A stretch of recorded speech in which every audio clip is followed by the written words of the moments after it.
If you hold to my teaching, you are really my disciples. Then you will know the truth, and the truth will set you free.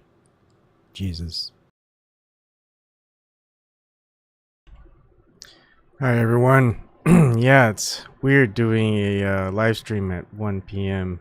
during the day, but I've been painting at night, so I figured I'd give this a shot. Plus, I kind of want to do a little bit of a rant in a way. Although this isn't one of those just mean rants or whatever. It's just gripes, weird, just stuff. Um, for some reason, it's not streaming on YouTube. I don't know why. It's a little weird. But it's on Periscope. It's on Vimm, and it's on DLive. So I'll just have to upload it on YouTube.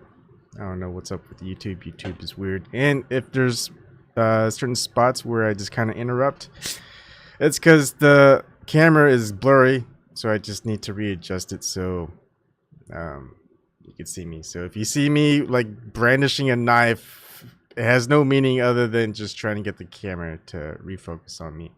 Because it gets a little blurry. So I just kind of need to see. There you go.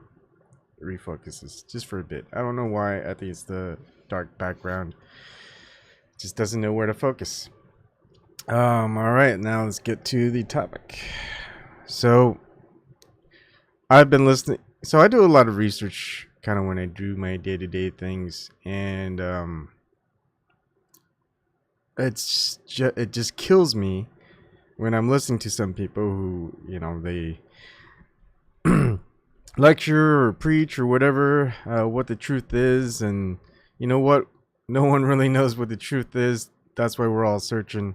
That's why there's rabbit holes. That's why there's breadcrumbs. We're supposed, the only way to really wake up from your hypnotism, whatever it is, the spell that a lot of people are under, that a few of us, and when I say few, I'm not even sure if it's in the hundreds of thousands or even tens of thousands. Maybe it's just under 1,000.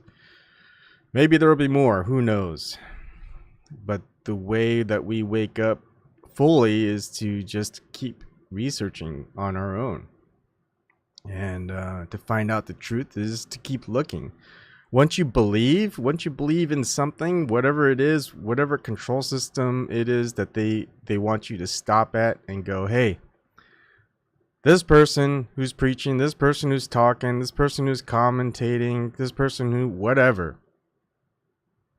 Once you believe in what they say and what they say is the truth, and whatever method of control that they want you to go back to believe, you stop searching. That's what belief does. So once you start believing in something, that's it. You don't need to look any further. So you have to be very careful about believing, which I don't do. I don't believe. I'm an agnostic through and through. Now, there will be a time when I may not be an agnostic, that I will know, just like Thomas the disciple. Thomas, gosh, why can't I remember his name? It's in the title. He's got a funky Greek last name. One of Jesus' disciples. You can look it up in scripture if you are a Christian. But yeah, I see people who say they are Christian or say they are a follower of Jesus, and then they just lump in atheists with agnostics, and that they're just lost. The thing is, one of Jesus' disciples is a disciple. And Jesus was like, there ain't no more courageous person than this person.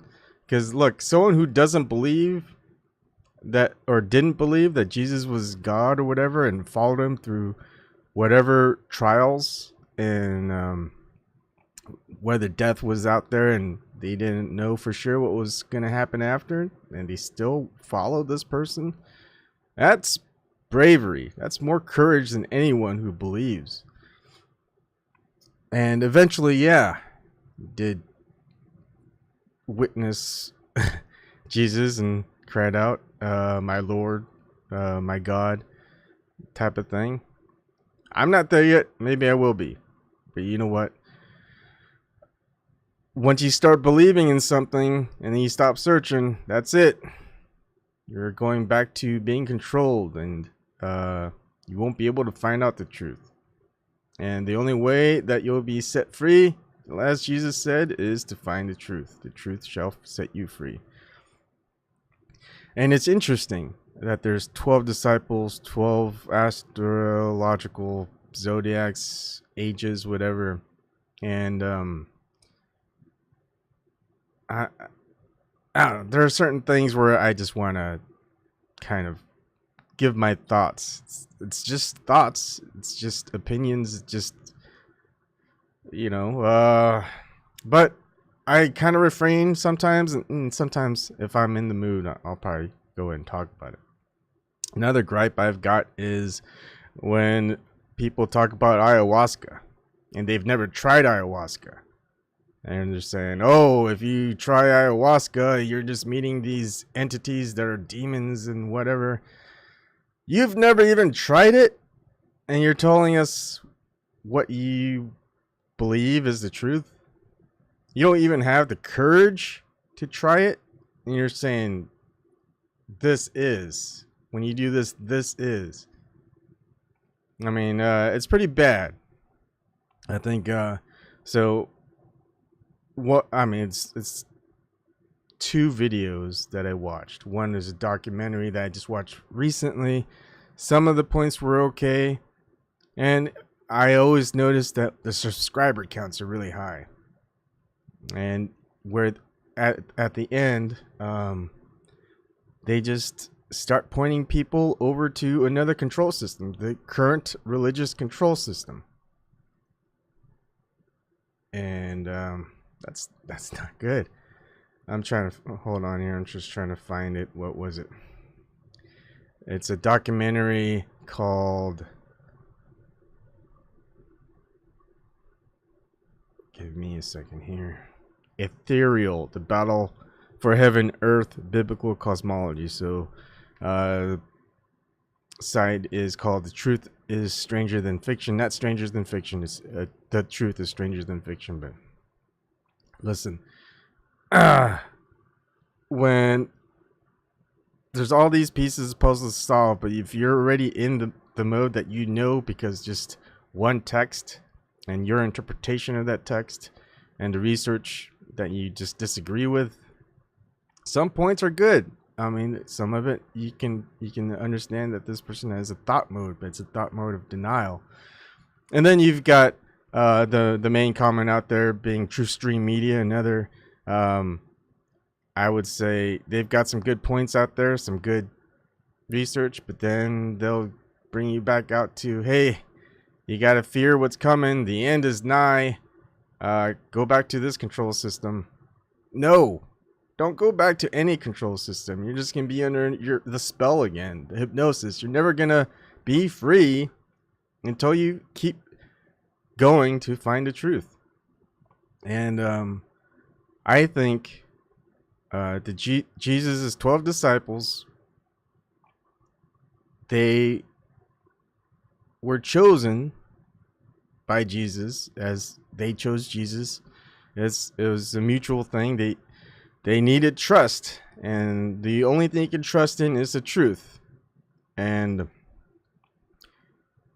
those disciples, I think they're going to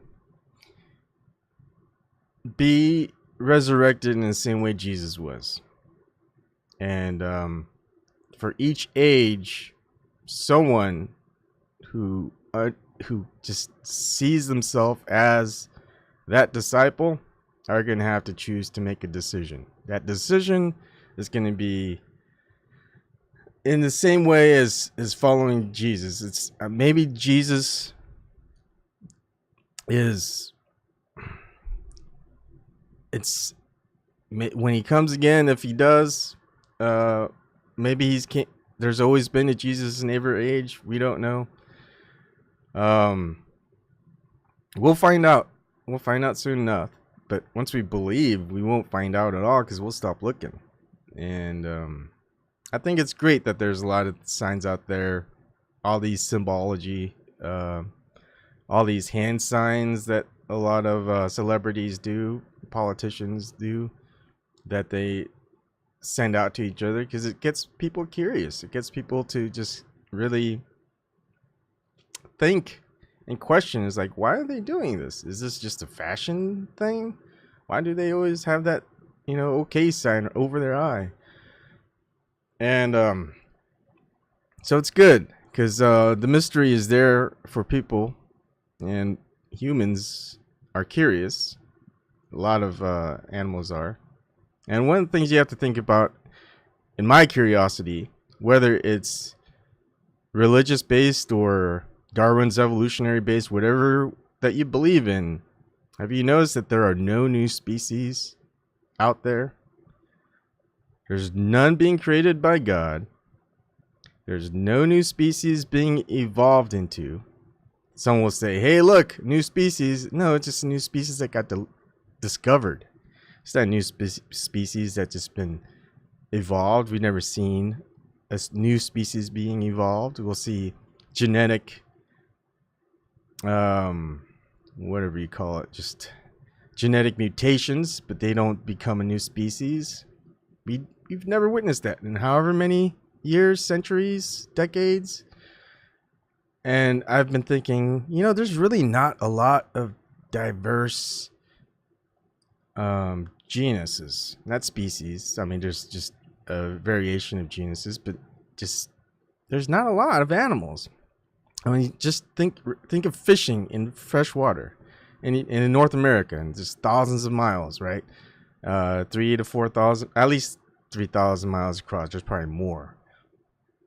And all these different types of river systems, freshwater ponds, whatever. We've probably got 6, 7 genuses, maybe, which each of those has maybe 3 or 4 different species. It's not a lot of animals. I mean, you would think after millions of years of evolutionary process, or God's creationary abilities, that there'd just be a lot more. There's not. And a lot of them don't survive naturally anymore. They're all stocked. A lot have been killed off, so we could put in different types of species of fish for sporting and catching. And so it has to make you think, why aren't there new species being created? Why aren't there new species being evolved into? Whichever facet of evolution or whatever facet of belief that you're in, why aren't there new species? Instead, species are dying off. And my thought is that the creative force out there, God, or maybe God passed his creative force to humans. Maybe we are the chosen of God.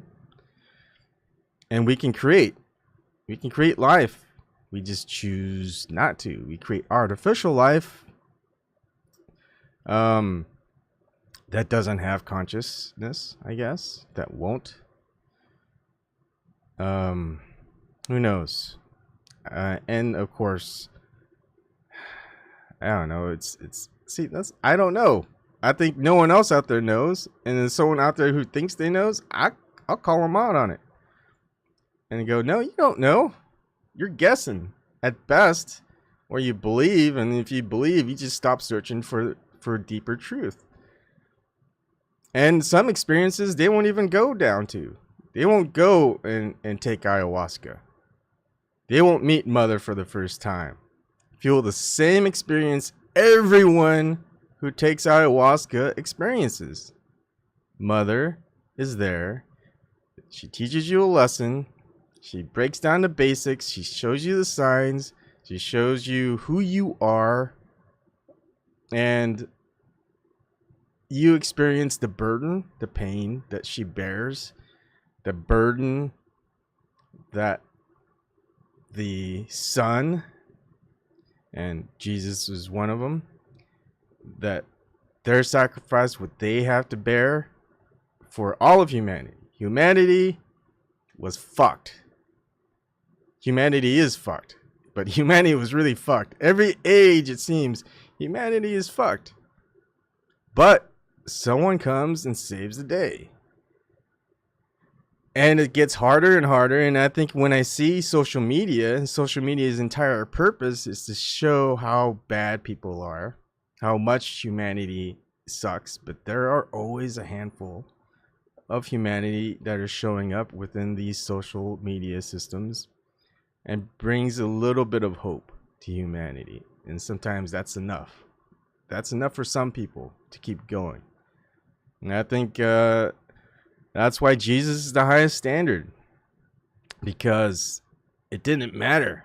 The worst of the human bunch, the best of the human bunch, he saved everybody. Whatever it was that he saved them from, no exception, he saved them. It doesn't matter if you're black, white, Jew, non-Jew, if you're Muslim, Jewish, Buddhist, Christian, saved them all. How many people in humanity would do that? If it was, of course, it might be simple. If it's all or nothing, yeah. But maybe the choice is a little bit weaker than that. And maybe that's why we are here and in this predicament today. Because he saved everybody. The bad people take advantage of it. The evil ones. The ones who realize, you know what? Screw God, Jesus, whatever. Screw good. Let's just be evil. Because, hey, we're saved anyway. Or, hey, there's no afterlife. There's one life. There's just this material one. Let's take advantage of everyone. Let's pose as being good, but let's really be bad. And then whoever can do that the best is the best of the worst. Or the worst of the best. I don't know what it is. But it just... How many people are there going to be brave enough, courageous enough to take that burden? Who's going to want to be the next Jesus? Imagine going through life knowing you can't have a family, see your kids grow up, experience the joys of life, and having to have a painful death, torturous death, and just being courageous enough to say, you know what, I forgive you for all that you've done, because you're not doing it on your own accord. The ones who do the evil deeds, I don't think that, I mean, there's so much out there that they appear to do in secret. They may be doing it. I don't know how they're defended from it, from the repercussions, if there is such a thing as karma, and I do think there is. I think, I don't know. Again, I don't know. But you just have to think. And I think you have to really just kind of figure out what the ultimate teaching is. Whoever it is. I mean, every teaching is about truth. Whoever teaches lies is not really a teacher. They're useless. They're worthless. You could be the greatest mind in the world, and you're teaching lessons that are lies. It's the worst lesson ever. So you could be the worst mind in the world, but as long as you're teaching the truth, that truth is worth something. It's worth more than the lies. So truth is basically where you need to start off with. That's it. And follow. And once someone just lies and doesn't tell the truth, it's over. It's done. Whatever you sold out for to lie on purpose, it's done. You're no longer a disciple of Jesus. You're no longer a disciple of truth. You're no longer getting to the point of setting yourself as being free and others free. So you've lost it. You've sold out. You could say you sold your soul, whatever it is, you sold out. And if you want to stop that from happening, you got to realize that. And stop lumping in words and terms and bringing back people to a form of control, of a controlled system, whether it's government, whether it's religion, whether it's money, greed, any type of system of control. Stop doing it. Just think. If you want to set people free, you've got to tell the truth. And you got to find the truth, first of all. And you got to stop taking people into a form of controlled system. Eventually, we'll figure things out. More people will kind of wake up in whatever spell that they're under. I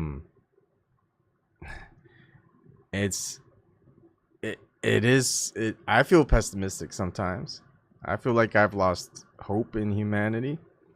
But there's always a few people out there that are still good, who still want good to prevail. It doesn't matter if they're religious or not.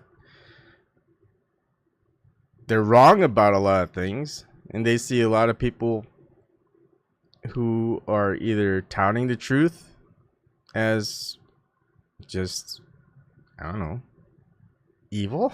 I don't know where they get that, but of course they're under the spell, so they're gonna think that way. And people who look into the details, who are courageous enough. Look, I'll be a flat earther for one day.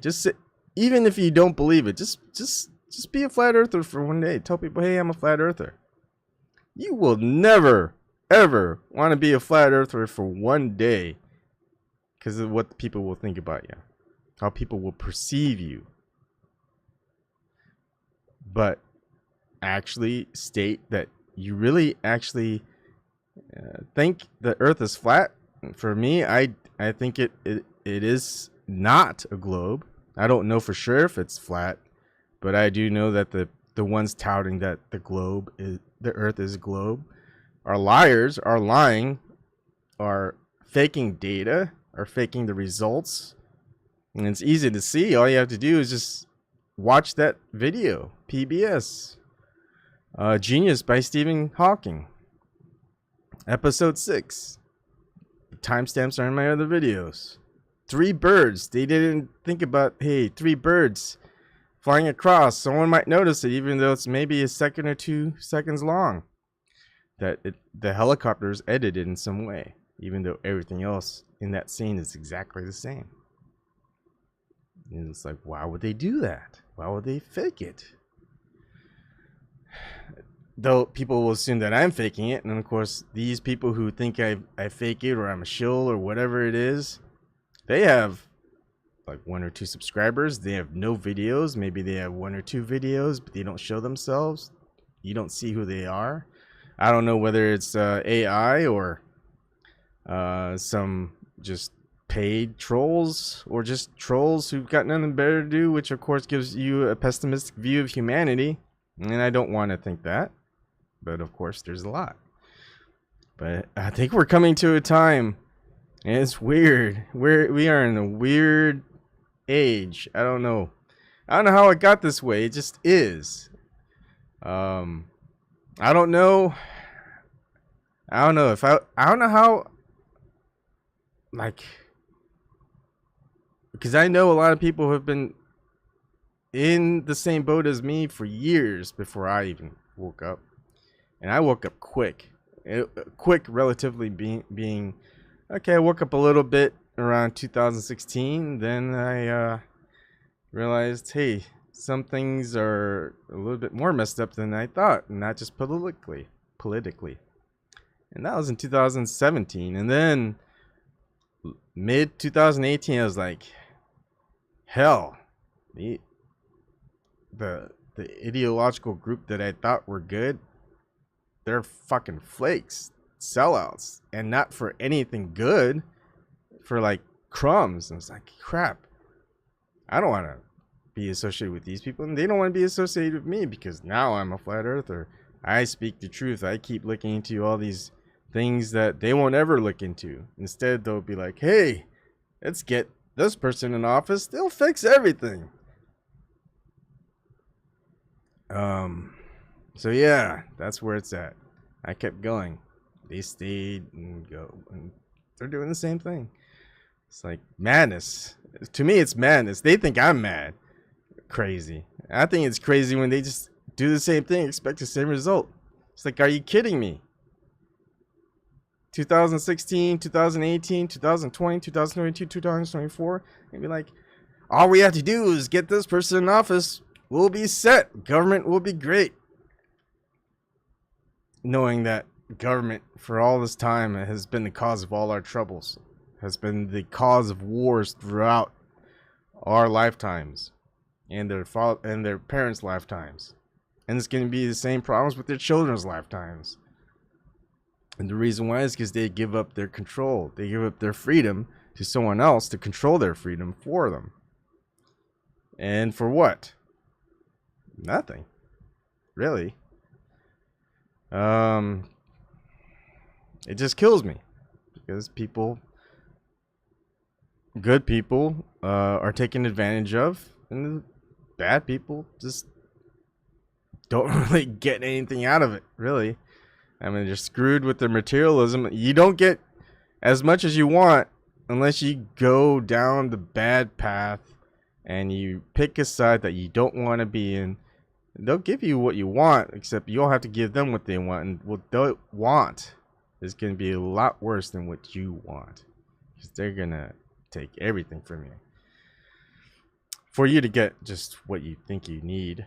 And then at the end, you're like, crap, why did I do that? Now I'm screwed here, and you're probably screwed afterwards. And we've gotten to the point, I think, where until someone takes that place that Jesus took, either it's all or nothing, or maybe you just don't want to save everybody. But then that makes us weaker in the end. I don't know how it makes us weaker.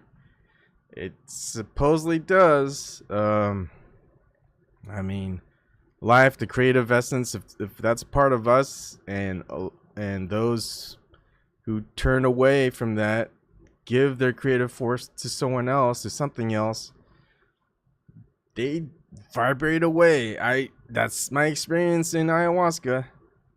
It's there now. You can vibrate yourself out of existence, never recycled back, whatever that is, whether it's reincarnation, etc. Whatever it is, you disappear. You're gone forever. Ever. I don't know. That is like the scariest thought ever. Scarier than hell.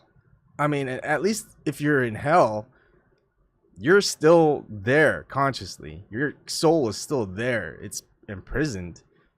But to be gone entirely from entirety, that was, I don't know how courageous one can be. I feel like if I ever went to hell, I'd be fighting every day. As horrible as hell is, you can at least still be defiant.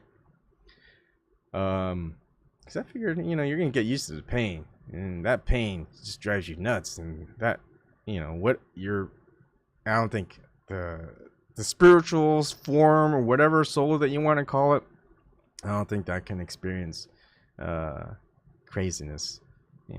Maybe in human form it can, but just the thought of your consciousness never existing ever again in any form, that is just, that's a life changer, really. I mean, I used to think, I've been agnostic all my life, and I'm still agnostic, even though I'm a follower of Jesus, which is contradictory to most people, and I'm not a Christian, because Christianity, and you notice I don't say Jesus Christ. I think Christ has a different meaning, which I don't know for sure, but it may not be a good thing. I don't even know if Jesus is the good thing yet to say, but that's the name that people associate with the teaching, so I'm using that for now. But they're whoever it is, the highest of the high. I mean, take it from a godly point of view or take it from a humanity point of view. Person who will sacrifice themselves for humanity, it's the highest of the high. Even if humanity turns on them, I mean, just that's the allegory, the real thing, whatever the biblical scripture, the ancient texts, whatever it is, that story, that idealism, it's the highest of the high, really, right there. That one person will sacrifice themselves for the entirety of humanity, go through whatever trials and tribulations of horror and terror and pain. I don't know a handful. I don't even know one person who would do that. I don't even know if I would be able to do that, really. I think I would attempt it. I think I might give in, who knows. But I think now that I have family, I think I would probably be able to pull through.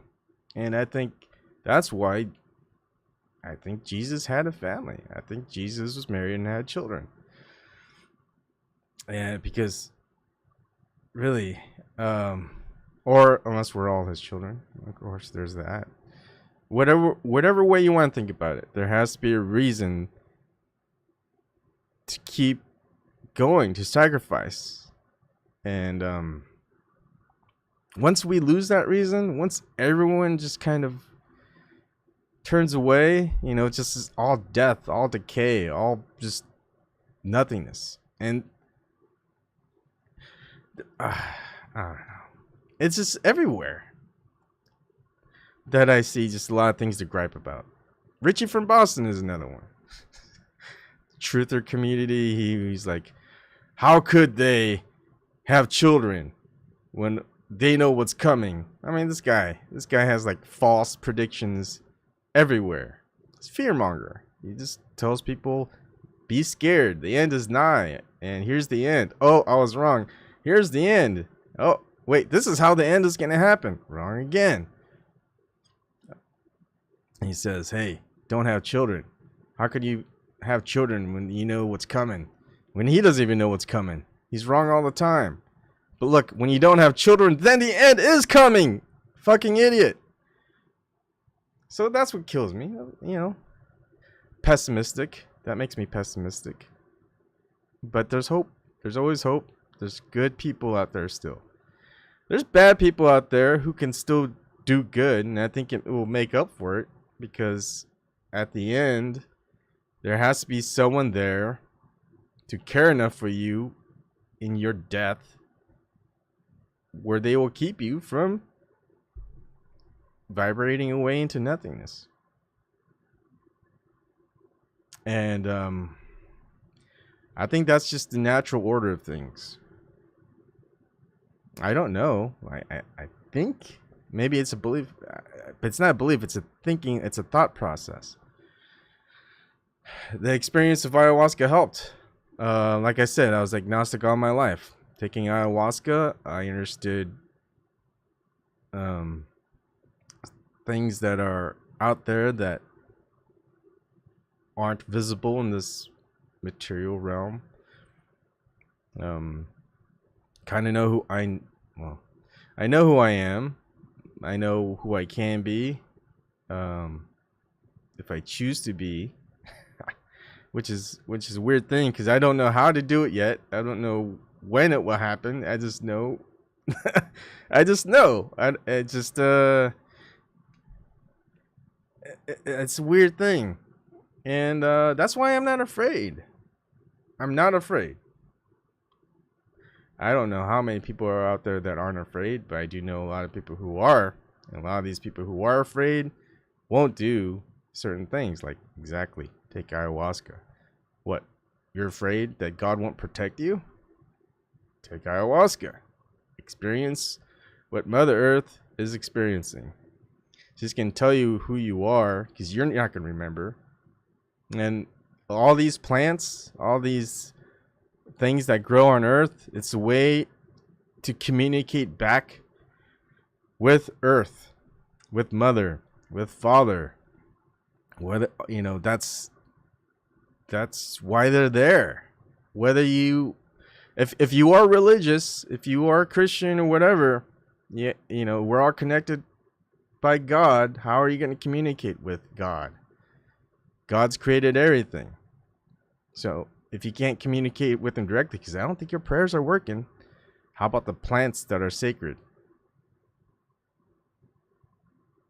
Try the plants. They're there to communicate with these beings. And if you don't think God's there to protect you and you're scared, then I'm sorry, you don't believe in God. You don't know God as someone who will protect you.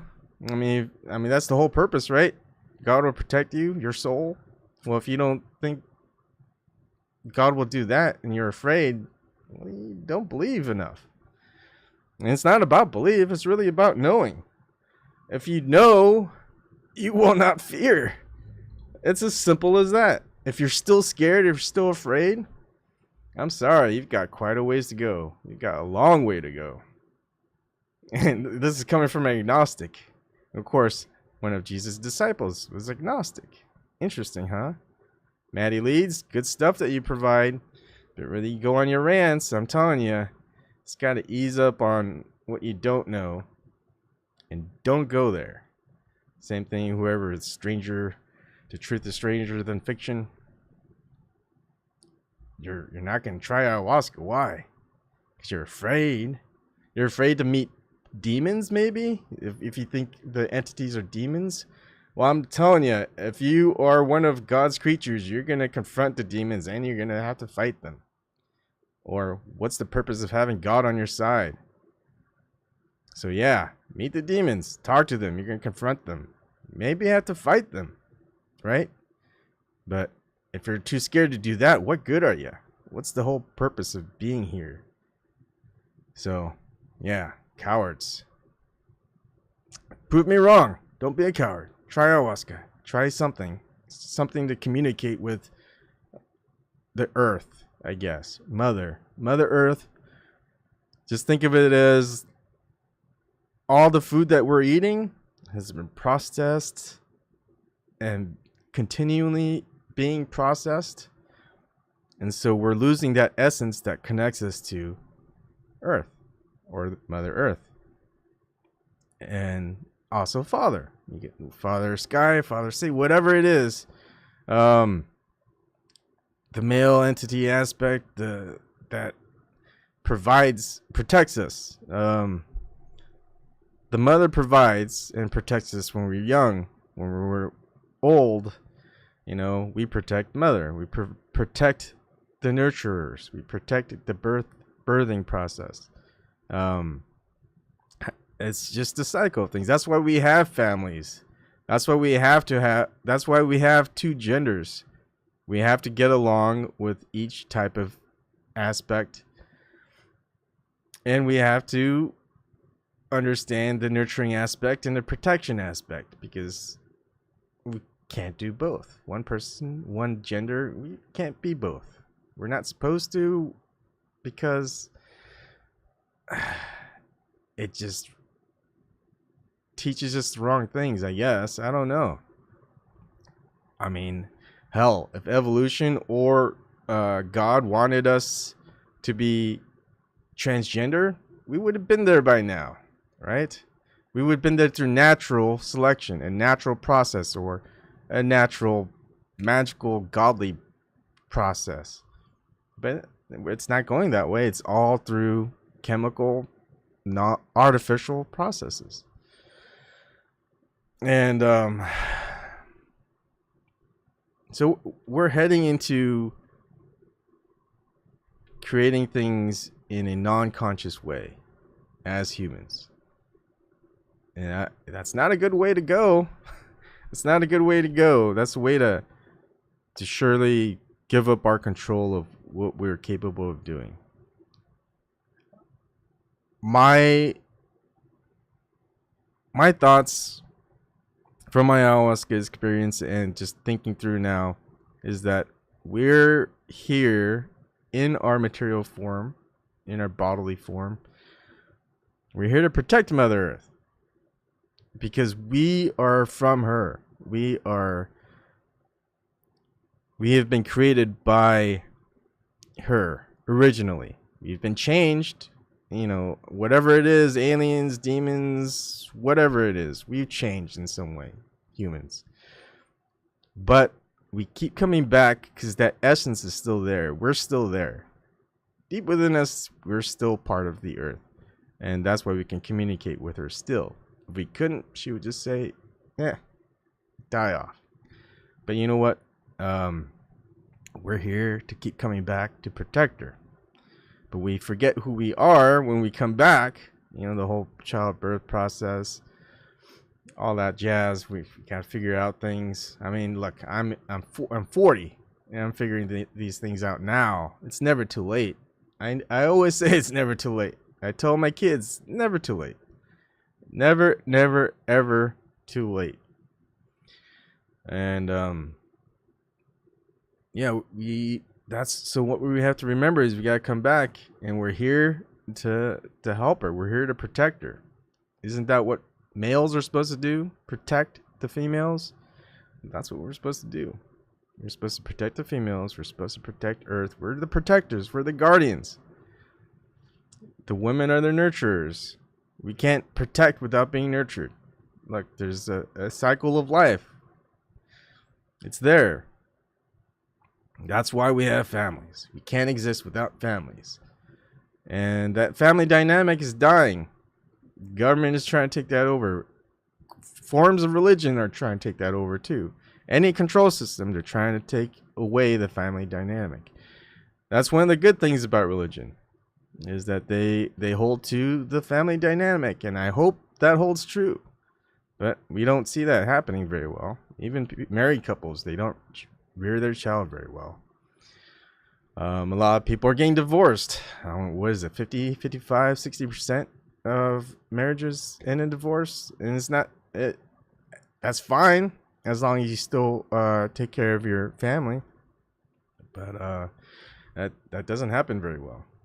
I know a lot of people, me included, who have bad fathers.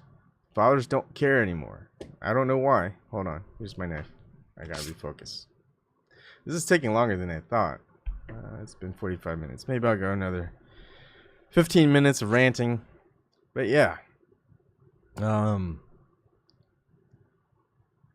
don't know why. Father doesn't care. Grandchildren doesn't care. I know the grandmothers, they care. My mother cares. The nurture aspect is always there. The love aspect is always there. But males have a tendency to not love, to just enjoy the material things. They enjoy their ego. Males, females, both. I think always thinking that they are right. Never, and always being either afraid or just too egocentric to be wrong. We learn the most when we're wrong. That's how we learn. But right now, it feels like the dogma that's out there, whether it's a religious form or science, whatever form, there's dogma everywhere. They say no, you can't be wrong. If you're wrong, just don't admit it. That's what they tell you, really? You gotta listen to a lot of these people. But of course, I'm telling you, you're hypnotized. If you're even listening to me now up to this point, okay, you're not hypnotized all the way. You're wakening up a little bit. You're researching on your own. Yeah, you're gonna get to where I am, maybe even further, maybe even beyond. You'll get there. We're all gonna get there, but we have to keep searching. Once we settle on a belief system, that's a system of control, and you stop searching. You stop looking for the truth. The truth has to be so basic that everybody can see it, even if you're hypnotized. That's how important it is to have people who follow the truth, the breadcrumbs, the rabbit holes, whatever you want to call it, conspiracy theories. Once you start believing people and what they say just because of they're an authority figure or they're a royal bloodline, they're some religious higher up, right? Like they're all there. The elite, because someone has a PhD in 2 different things, or maybe they're famous and you'll believe them, what they say. Once you get to that point where it's just belief without evidence, belief without testing, it's a belief system. And you're believing them on what merit other than truth? You're not. There's no truth to what they say unless you verify that. But if you take what they say as truth without looking into it, or just get, you know, if they have a history of just one lie, I'm serious. You're going down a path where it's going to lead you to harm. You're going to experience that. You're going to learn from that. Hey, who am I to stop you? But eventually you're going to learn. Eventually everyone's going to learn. You'll get here. You'll get past. You'll maybe even get past where I'm at. I hope to get past where I'm at. I'm kind of at a loophole. I don't know where to go next, where to research. Everything just kind of circles back to each other. Every time I circle back to something, there's 5 different variations of one interpretation. And I'm like, which one is correct? And I can't even look at the research because I have to then learn more to do more research, because how much can I trust someone's translation? It's like, how much can I trust in someone's testing? I mean, I can verify it myself, but again, how do I know that the people who can train me and educate me on the translation of it is the actual translation of it? So sometimes I'm thinking, all right, I think I have to go outside, talk with Mother again, and I think I'm gonna have to do that soon. And every time it's a lesson. I'm telling you, it takes some courage to go back to learn a lesson from Mother. First one is an easy lesson. Tells you who you are. And you're expecting, all right, I'm this, I could do anything. And then you go back to the second time. Oh, you're not really quite humble enough. I mean, she's not going to give you the powers that you're expecting if you're not humble. And you have to have some humility. And you have to realize that if you don't have that, that power is just going to be used against her and against everything else. So, again, it's true. With great power comes great responsibility. And a lot of people are saying, hey, if I was Superman, everything would be great. No, I think a lot of people, if they became Superman, I mean, they're already mind controlled enough. They're going to be corrupted, manipulated to be corrupted, and they're going to do more harm than good. And good thing that a lot of humans don't have superpowers. Not yet. Maybe AI are going to have superpowers, that's for sure. They won't have the consciousness to get out of their hypnotism, because they're just going to be programmed, and they won't have deprogramming available. I mean, someone will have to go in and reprogram them, or just take them offline. And it sucks, because you don't know if they have consciousness yet. I mean, is intelligence consciousness? I don't think so. I mean, if they could process logical thought, could be consciousness, but who knows? I mean, it's all programmed in, but we may be all programmed in. It's confusing, and who are we to take away life in its entirety? Just like, who are other entities to take away humans' entirety? That, right? So I don't think anyone has that right. No entity has any right to take away a life in its entirety. Entire species.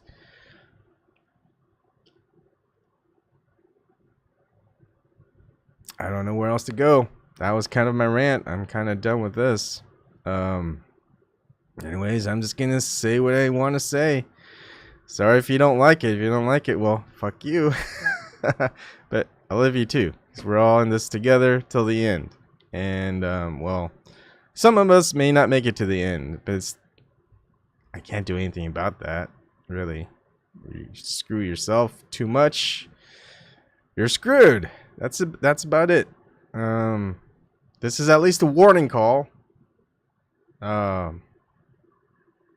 If you're too afraid to find out for yourself by taking ayahuasca and talking about it, yeah, you're kind of screwing yourself. And then if you do take it and you reach that first lesson and go through that second lesson where she teaches you the biggest lesson of all. That third lesson, though, if you don't learn that second one, I don't know. Like, it takes courage to go back. And I think I'm going to have to go back. I'm telling you. The scariest horror movie, the scariest you've ever felt in your entire life, the most fear you've ever had, the biggest phobia you've ever had, when you take that ayahuasca trip where she shows you how powerless you can be, that is game changer. All that other stuff, all the phobia, the biggest fears in your life, that won't change anything in your life. The experience of ayahuasca, that will, and it will teach you to keep going down what you want to go, the life that you're living. You're gonna get the brunt of at the end. If you don't believe it, well, just keep going. But if you trust in that experience, you're going to change your ways. You're going to think differently. You're going to act differently. You're going to give things a try to make things better, because that's the entire point of why we're here. And then of course, you see everything that's going on in this world. It's not getting better. Name one thing that's getting better. How about the air quality? Getting better? No, getting worse. Water quality? Getting better? No, getting worse. Food we eat, is it getting better? No, it's getting worse. Plant life? Plant kingdom? Getting better? No, it's getting worse. Animal kingdom? Getting better? Nope, getting worse. Even technology? Getting better for anything? Nope, getting worse. We focusing on things that heal and nurture and provide and shelter? No. We focus on things that kill, that enslave, that just destroy. Look at all the things that we do as far as deforestation and taking things out of the earth, not just gas and oil, but minerals. We don't fix it. And just look at our infrastructure. Are we fixing our infrastructure even? No. So nothing in life is good. Nothing in life is getting better. And you have to at least think, why is that? Because what are you focused on? At least focus on a little bit at a time to doing research, or at least communicating what you've experienced and learned that you can provide to others, so we can look down something that's just worth going down, and providing us with information where we can find something that hasn't been looked at or thought about in some form or another. I think for me, it's the biggest one is just the creative essence that's out there. Why aren't there more beings, species, genuses being created, whether through God or by evolution? That was my thought for today. It was actually a thought like yesterday or 2 days ago, but it's been lingering. That's why I'm saying it. We've got no new species of life on this planet. None. We lose more than we're gaining. So we're destroying, we're killing off. And maybe a lot of people, some people, I don't even know if they're people anymore, thrive on that. Thrive on death and destruction, on pain and misery. And I'm sorry, no one's gonna want to keep you. You're gonna vibrate away to nothing. I laugh because it's such a sad thing, and people will be like, all right, I'm just gonna vibrate away to nothing, and then when I don't know, I won't be there to experience it, but it's like it's gonna be the worst thing that you ever experience, and you're gonna be the most afraid, like the most afraid you've ever been in life. Your worst phobias, multiply that by 1,000,000. That's how horrible it is. For me, I mean, I was not afraid. I mean, there's very little that really scares me. But that experience, that second experience in ayahuasca, that scared the hell out of me. And I did everything I could to not vibrate away. And it was a good thing that my wife was around to keep me there. And you know, I had a reason to stay, and I had someone to have that line, that lifeline. There's that episode of Lost, one of my favorite episodes. It was when the guy, you know, time travels, blips forward and back in time, and the constant, that's what it was called. She was my constant, and kept me from vibrating away. That's exactly how it felt, in a way, that he was gonna kind of just keep warping through back and forth until he just went crazy. But this was, instead of going crazy, he just vibrated away into nothing. So yeah. But look, when you experience that, the fear that you may experience in life is just very pale. At that moment, your courage just goes up 1,000,000. 1,000,000. I mean, yeah, I want to be a little bit fearful in life to stay alive, because that'll get your body, you know, stronger, more focused. I want to stay alive for family. But I'm not afraid of death. I don't like pain. If I experience pain, it's just something you have to deal with. But it's just like, yeah, if I have to go and stare down the devil by myself, yeah, I'll do it. I'll fight him to the end. I'm not scared. So hopefully there are other people that are going to be like that. Hopefully I'm not the only one having to fight that fight. And that's that. I hope this reaches some people, and I hope for the good. I'll see everyone later.